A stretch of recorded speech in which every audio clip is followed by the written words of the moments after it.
Well, howdy there, Internet people. It's Bo again. So, today we're going to talk about Flynn's statements. News came out over the weekend, in case you missed it. Flynn was giving a speech, and he said something that it's not surprising. It's pretty predictable. It's on the list of progressions.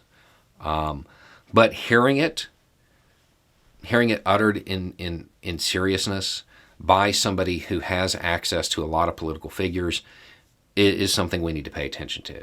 He said, if we're going to have one nation under God, which we must, we have to have one religion. One religion. I do not understand how people who fashion themselves as patriots can listen to that, can cheer that, can applaud that, can even look away and pretend that they didn't hear it.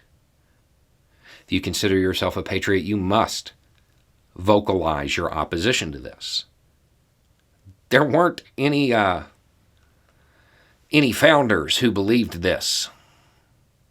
Even the origin myths, the stories that are told to children. Why did the Pilgrims come here? Religious freedom, right? This runs counter to everything that is supposed to be an American ideal. It's enshrined in the U.S. Constitution. I guess some people's oaths do, in fact, have expiration dates, because the First Amendment to the Constitution says pretty clearly that Congress shall make no law respecting an establishment of religion or prohibiting the free exercise thereof. If that isn't enough, you could go to the Treaty of Tripoli. Article 11 is pretty clear. The government of the United States of America is not in any sense founded on the Christian religion. That was presented to the Fifth Congress by John Adams. Go to the Supremacy Clause of the U.S. Constitution. Treaties are the law of the land.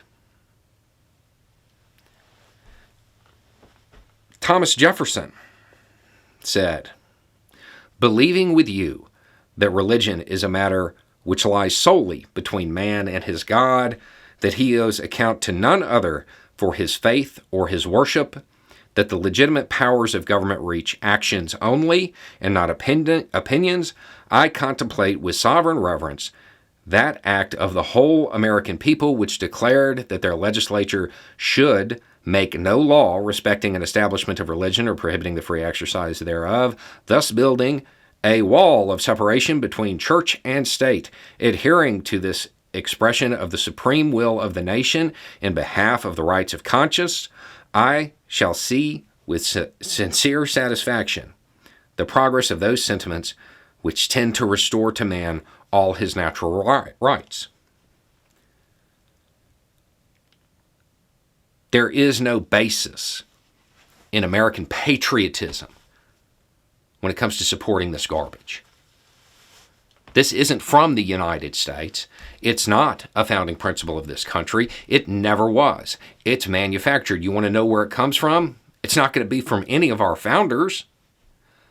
Once again, I would like you to go to Lawrence Britt's list. It's the 8th characteristic, the intertwining of religion and government. They are telling you who they are.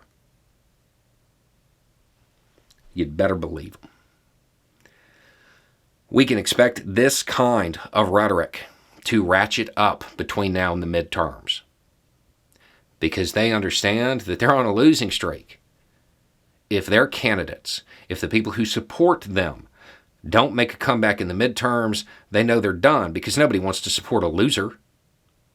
They are going to ratchet it up. They are going to try to emulate that fiery rhetoric that brought about so many national changes in other countries. You cannot cling to this garbage and call yourself a patriot, because it is in fact a betrayal of every ideal this country was founded on. They are telling you who they are, and you better believe it. Anyway, it's just a thought. Y'all have a good day.